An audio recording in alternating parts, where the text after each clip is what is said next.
All right, let's delve into step one, knowing your audience. You're probably tired of hearing this advice by now because pretty much every workshop you go to or conference or piece of marketing advice that you come across involves knowing your audience. And I know that I personally have had a lot of trouble with determining my target audience in the past, although I'm pretty good at it now. So why is it so important in this particular context? Well, I said earlier that there are a lot of people on social media. There are a billion people on Facebook, a billion people on Instagram. There are almost 2 billion people on YouTube. And I think it was like 330 million people on Twitter.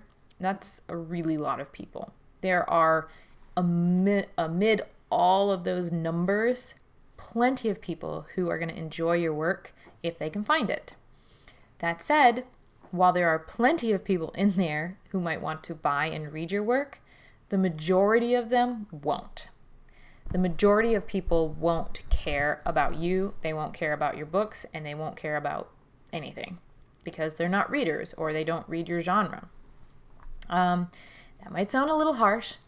The majority of people will hate your work or not like it, but it's just kind of generally true. There are lots of things in the world that I don't like, and there are lots of things in the world that you don't like. I don't read romance, even though it's the number one genre in the world. But there are plenty of people who do. I do read sci-fi, and there are plenty of people who don't read sci-fi. So if you are trying to send your content out to every single person who's on social media, all several billion of them, you're going to be disappointed. It's just going to get lost in all of the other content that's out there. This is just a sort of fun aside. One of my first reviews on Goodreads, my first negative reviews rather, I think it was a 2-star. It was from a historical romance reader, and she literally was mad that my book was science fiction. I never, ever market it as romance. There's nothing romantic about it. The cover doesn't look like romance. There's no romance indicated in the blurb, and she gave me a 2-star review because it was sci-fi.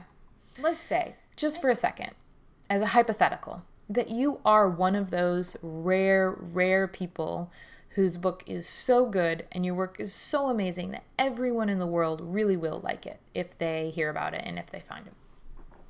So what? There's literally no disadvantage to starting with a small targeted audience.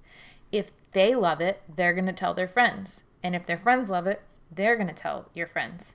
And in the process, you're going to create this small group of super fans who love your work and who want to engage with you over the course of your career. In 2018, the Washington Post reported that only 18% of Americans read for fun over the age of 15. And out of that 18%, I can guarantee you that the majority of them don't really read in your genre. So most of us are not that rare 1%. We don't need to market to the everybody. We need to find the right readers and the people who are going to want to read our work specifically. That means we need to narrow down our target audience to find out not just the readers who like to read in our genre, but who like to read our specific subgenre and who enjoy our writing style and all of those other things. So that's important, right? But we can't find those people unless we at least have a vague idea of who they are. So what does this have to do with social media content? Well, the content that you produce and that you put on social media is going to resonate with certain people and not others. And you want the content to resonate with the same people who are going to want to read your book. You want your content to be relevant to them and not to anybody else. If you've gotten this far and you're asking yourself, yes, but how do I know who my target audience is? I actually have a whole course about that, and I will link to it in the notes below. However, here's a few quick tips. The first, start with your genre. At your most broad level, you know that your audience are people who like your genre. I write sci-fi. I know that my audience are readers who like sci-fi. I can take that a little bit further by just making some generalizations. I know that if someone likes to read sci-fi, they probably also like to watch sci-fi, movies and TV. Maybe they attend Comic-Cons. I can draw some broad conclusions about who those people are just based on the fact that I know that they like to read sci-fi. I can also take a look at the data that I have. If I have Facebook followers, I can look and see, who are these people? Are they men? Are they women? Are they non-binary? Are they people who enjoy hiking? Are they people who work out a lot?